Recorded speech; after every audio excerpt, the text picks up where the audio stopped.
Chairman and Mr. Spencer, congratulations and to you and your family, and appreciate your desire to serve your country again.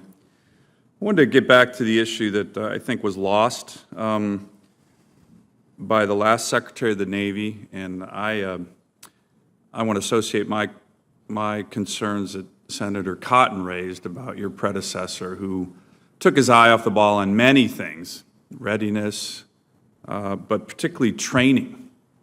To that list that Senator Cotton mentioned, the previous Secretary of the Navy gave the Commandant of the Marine Corps an order to integrate boot camp in 2 weeks. He said, have this done in 2 weeks. The most ridiculous order I've seen as a member of this committee by anyone in the military. So I want to get a sense of your view on training, on hard, rigorous training. There's been a lot of focus on Korea in the last several months. Members of this committee, myself included, have a lot of concerns. Have you read the book This Kind of War by T.R. Fehrenbach? I've not. So I think that's something, I have an extra copy I'd love for you to take a look at. It's all about the Korean War and our lack of training and our lack of readiness and what it did to the men and women in the Marines and the Army who had to go fight. And it's a really, really dire situation. As described in the book, because thousands of Americans were killed in the summer of 1950 because they weren't trained and they weren't hard and they weren't ready to fight. Could you just give me a sense of your philosophy on training sailors and Marines? You know, unfortunately, just in the last month, we've had accidents at sea.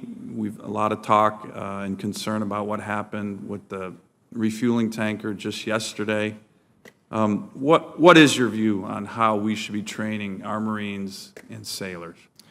Senator, it's my point of view, and if confirmed, the tone will be set from the Secretariat's office, that we are all here for one purpose, and that's the pointy end of the spear.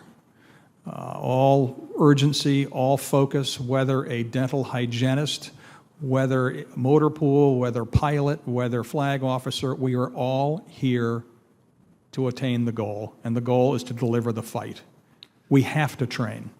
It's mandatory.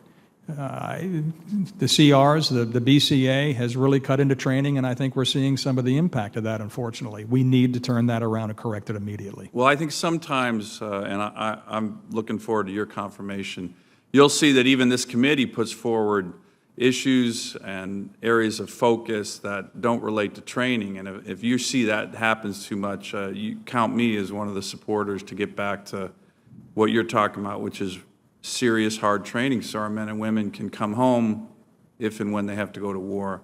Yes, sir. You and I had a good discussion about an issue that's taken up a lot of time in the committee with regard to Arctic strategy, and whether it's the new Arctic strategy that the Secretary of Defense put forward, or Admiral Stavridis recently put out a book on sea power, had a whole section on Arctic strategy. Are you familiar with the new DoD's Arctic strategy? I have read it, sir. And part of that strategy talks about the ability to conduct fawn ops. And yet last month, Admiral Richardson said that it's absolutely true we don't have the capacity or capability to conduct any fawn ops in the Arctic. So we have a strategy that says we need to do something, and we have the CNO of the Navy saying we don't have the means to actually do it. So there's two areas I would like to get your commitment to work with this committee on, if confirmed. First, as we look at a 355-ship Navy, in order to ensure that we can have the capability to conduct fawn ops in the Arctic, can you take a hard look at the issue of ice hardening our ships, which at a sea power subcommittee just 2 weeks ago, the Navy indicated they're not looking at that issue at all? Senator, when it comes to one of my priorities, if confirmed, you heard me talk about capabilities, and that would fall squarely underneath that. And then just 2 weeks ago, again, this committee in the NDAA put forward language that authorizes the procurement of up to 6 icebreakers. Right now, the United States has 2. One is broken. There if you actually go out to Seattle where they're home based, these are Coast Guard icebreakers. I would recommend you do it because it's kind of a sad affair. We have men and women in the Coast Guard wearing the uniform of the United States deploying on ships that were commissioned over 40 years ago and are really barely seaworthy. So there's been a bit of a back and forth, and you and I have discussed this between who's responsible for that, the Coast Guard or the Navy. Can I get your commitment to take a hard look at the Navy and Coast Guard's cooperation in order to enable our country to procure icebreakers, which the CNO of the Navy said it's absolutely in the national interest of the United States to have more than one icebreaker. The Russians have 40. They're building 13 more, several of which are nuclear powered.